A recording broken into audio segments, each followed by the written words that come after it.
비트코인은 상승할 수 있는 요인들이 월등하게 많다. 올해 8월에 비트코인 4억 간다. 2억에서 현실적으로 가능하지 않을까 생각을 하고 있고요.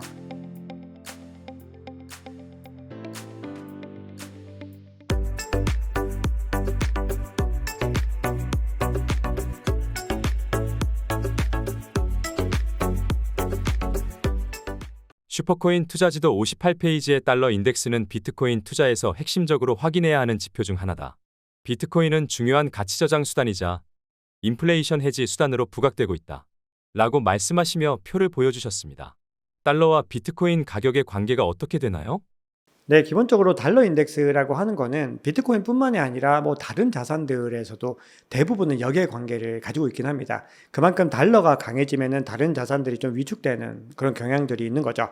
자, 그런데 우리가 이 비트코인을 생각해 보면은 비트코인이 세상에 태어난 거는 2008년에 백서가 공개됐고 2009년에 제네시스 블록이 처음으로 만들어졌잖아요.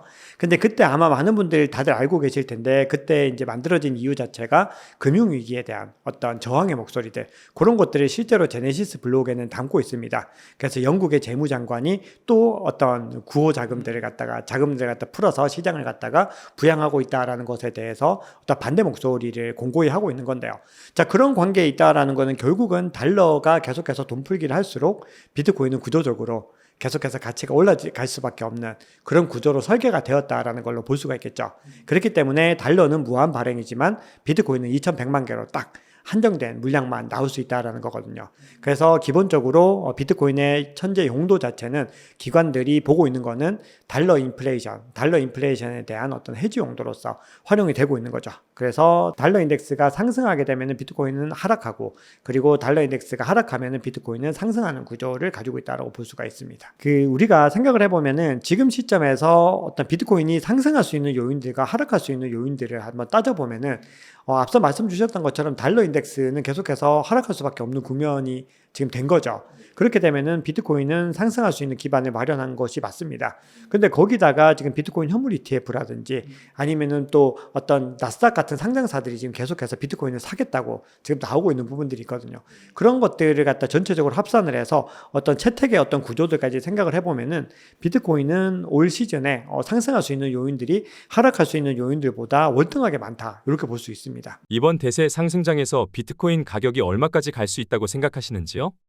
네, 비트코인 가격 전망은 늘 좀 어렵다라고 볼 수가 있겠습니다. 네, 이거는 다들 제가 개인적인 관점으로 얘기하는 거기 때문에 참고하시면 너무 좋을 것 같은데, 우선 제 의견을 얘기하기 전에 오늘 굉장히 좀 파격적인 전망을 내놓으신 분이 계셔가지고 그걸 좀 소개시켜 드리고 싶은데, 부자 아빠 가난한 아빠라는 책의 저자죠, 로버트 기요사키 작가가 비트코인에 대해서 굉장히 불리시한 관점을 가지고 있잖아요.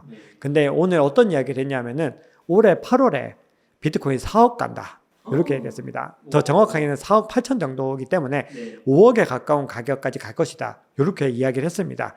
그래서 여기에 대해서 제 이제 영상에서도 찬반 논란들이 굉장히 많이 있는데, 그런데 저는 그 정도로 긍정적인 관점에 대해서는 100% 찬성하기는 좀 어렵고요. 우리가 시장을 조금 더 객관적이고 그리고 현실적으로 바라봤을 때는 전체적인 과거 사이클 주기나 이런 부분들 전체적으로 감안해 보면은 대략적으로 지금 시점에서 2배에서 한 2.5배 정도를 보면은 좀 현실적이지 않을까 생각을 합니다. 그래서 전체적으로 가격 구간으로 얘기를 하면은 원화 기준으로는 2억에서 2억 5천 요 정도 가격들은 현실적으로 가능하지 않을까 생각을 하고 있고요.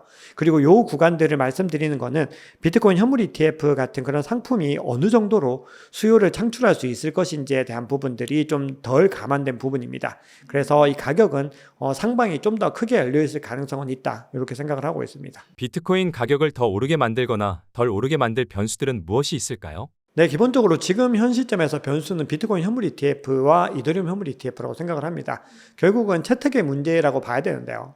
지금 시장에서 앞으로 어느 정도의 자금들이 시장에 들어올지를 지켜보는 것들이 가장 중요합니다. 그래서 그 부분은 그렇게 정리를 하면 될 것 같습니다. 슈퍼코인 투자지도 94페이지의 아크인베스트의 CEO 캐시 우드는 기관 투자들이 비트코인에 투자하는 비율을 5%가량 늘리면 비트코인 가격이 50만 달러까지 상승할 수 있다고 주장했습니다.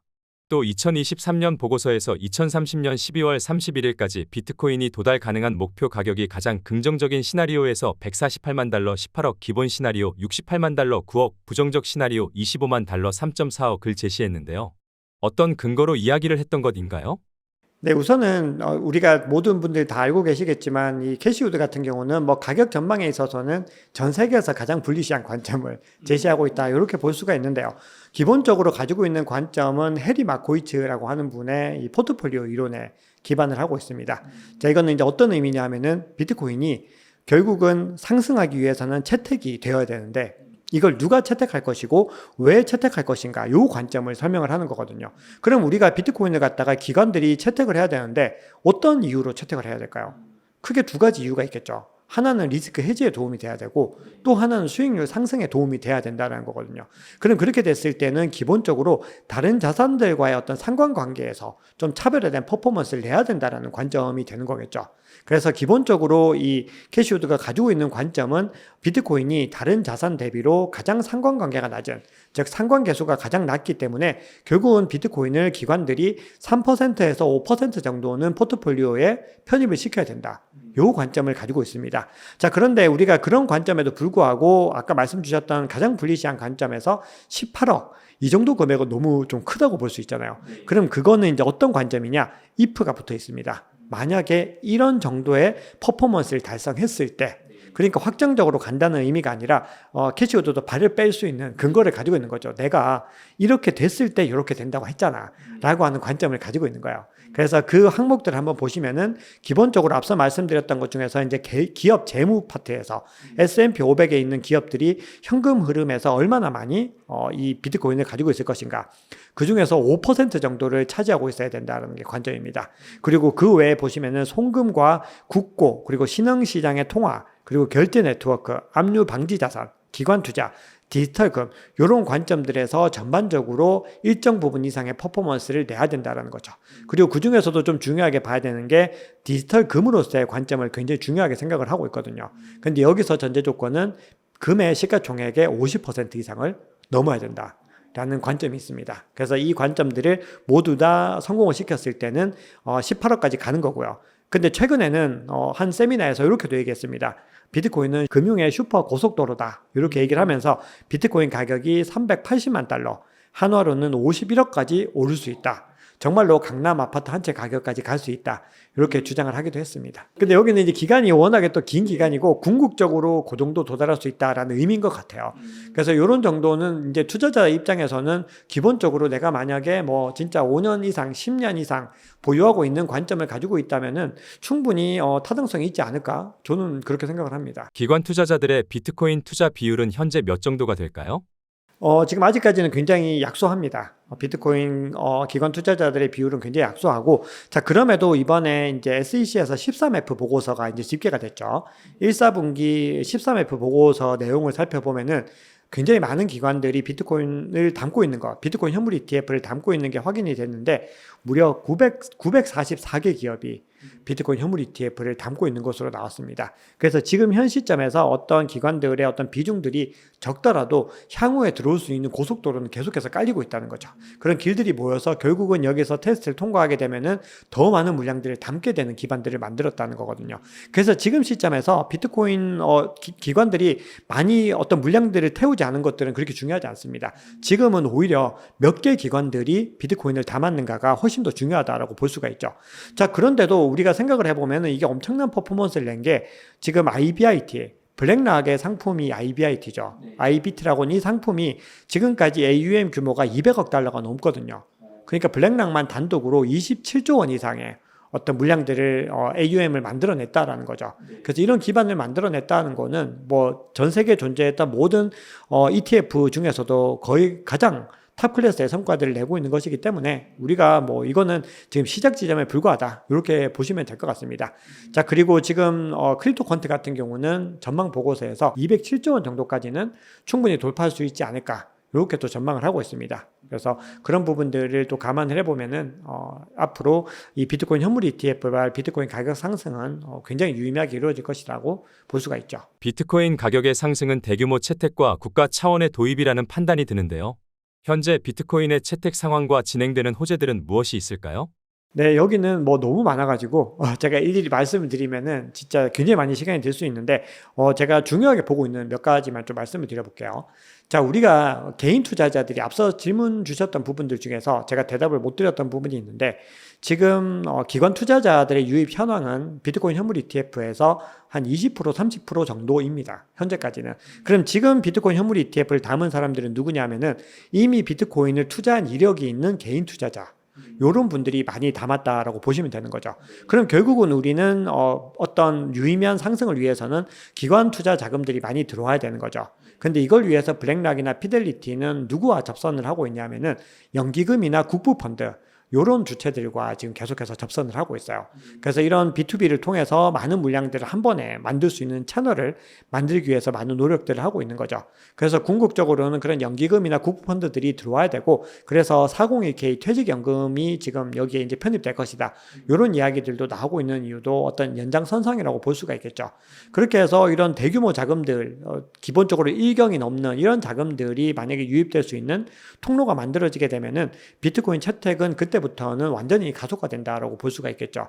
자, 그리고 또 중요하게 봐야 되는 게 우리가 베이비 부머 세대들의 자본을 들 수가 있어요.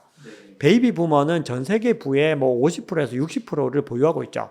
근데 그런 분들이 워낙 돈이 많다 보니까 비트코인에 그렇게 관심이 없었습니다. 왜냐하면 이게 보관도 복잡하고 뭔가 해킹 위험도 있고 막 이런 위험성, 그렇게 위험하다고 인식을 하고 있었는데 이게 비트코인 현물 ETF가 이제 만들어지니까 이제 어떤 포트폴리오 매니저들이 아주 쉽게 이제 이거를 편입시킬 수 있는 기반이 된 거죠. 그런 분들의 자금들도 쉽게 여기에 이제 넘어올 수 있는 기반들이 만들어졌다. 이렇게 볼 수가 있고, 그리고 이제 결국은 중국도 자본들이 유입이 될 수 있는 기반들이 홍콩 ETF를 통해서 마련이 됐다라는 거죠. 근데 여기에 대해서는 뭐 실질적으로 시장에서는 반대의 목소리가 거의 없습니다. 대부분의 어떤 전문가들이나 시장의 어떤 관측자들은요, 중국 자본이 만들어 들어올 수 있는 어떤 통로들이 만들어졌다라는 데 대해서 찬성의 의견들을 가지고 있거든요. 그래서 그런 자본들까지도 계속해서 들어오게 되는 어떤 루트들이 만들어지면은 정말로 이 비트코인 현물 ETF에 유입될 수 있는 양들이 너무나 많다라고 볼 수가 있죠. 자, 그리고 또 하나 중요한 부분들이 오늘 아침에 제가 이제 시황에서도 말씀드린 부분들인데 나스닥 상장사 중에서 샘러 사이언티픽이라고 하는 회사가 있어요. 근데 이 회사가 이번에 2천억 원 이상의 어떤 비트코인을 담겠다라고 지금 본인들이 공식적으로 발표를 했거든요. 근데 지금까지 나스닥 상장사가 무려 48곳이 219억 달러, 한화로 29조 상당을 이미 비트코인 현물 ETF를 담은 것으로 나오고 있습니다. 그래서 이런 응축들이 이제 일어나고 있는데 결국은 이런 것들이 공급의 어떤 쇼크들을 만들어내게 되겠죠. 그래서 향후에 결국 불장의 어떤 트리거로서 작용을 할 때 이제 어떤 개미 투자자들이나 추가적인 어떤 투자자들이 들어왔을 때 공급 쇼크가 일어나면서 공급의 긴축, 수요의 어떤 증폭 이런 불균형들을 만들어내게 될 겁니다. 그건 결국 큰 가격 상승으로 이어질 수가 있겠죠. 네, 그것도 시간의 문제라고 저는 보고 있는데 거기에 대해서는 또 여러 가지 어떤 의견들이 좀 갈리는 부분들이 있더라고요. 그래서 최근에 이제 제가 인터뷰했던 분 중에서는 이런 말씀을 하시는 분도 계셨는데 지금 G20이 비트코인을 갖다 공식적으로 담고 있지 않죠. 그리고 미국은 보유 물량을 계속해서 시장에 매도하겠다라고 발표를 한 상태죠. 그래서 우리가 지금 이제 그분 PCR로는 아무래도 G20에서는 국가적인 단위로는 공식적으로 비트코인을 담는 것을 지금 현 시점에서는 서로 간에 어떤 암묵적인 규약을 맺은 것이 아닌가. 또 이런 어떤 추측을 하는 의견들도 있더라고요. 그러면서 이제 들고 있는 얘기가 대신에 국가적인 차원에서 보유하고 있지 않더라도 다른 방법을 쓸 수 있는데 그게 바로 현물 ETF라는 거거든요. 왜냐하면 제도권화된 자산으로서 편입을 시키게 되면은 국가에서 굳이 이걸 담지 않더라도 이 국가에서 컨트롤할 수 있는 자산으로 들어가게 된다라는 관점들이 있고 두 번째는 거래소를 통해서 지금 코인베이스라든지 뭐 로빈후드 이런 거래소들이 굉장히 많은 이제 거래들을 하고 있는데 거기를 이제 국가에서 규제를 통해서 잘 어떻게 통제를 할 수 있으면은 그것도 어떻게 보면은 국가에서 담고 있는 효과들을 낼 수 있다. 또 이렇게 주장하는 입장들도 있더라고요. 근데 양쪽이 다 어떻게 보면은 뭐 합리적인 추측이라고 생각을 하는데 개인적인 관점에서는 국가적으로 이거를 준비 자산으로서 담을 수 있다. 이렇게 생각을 하고 있습니다.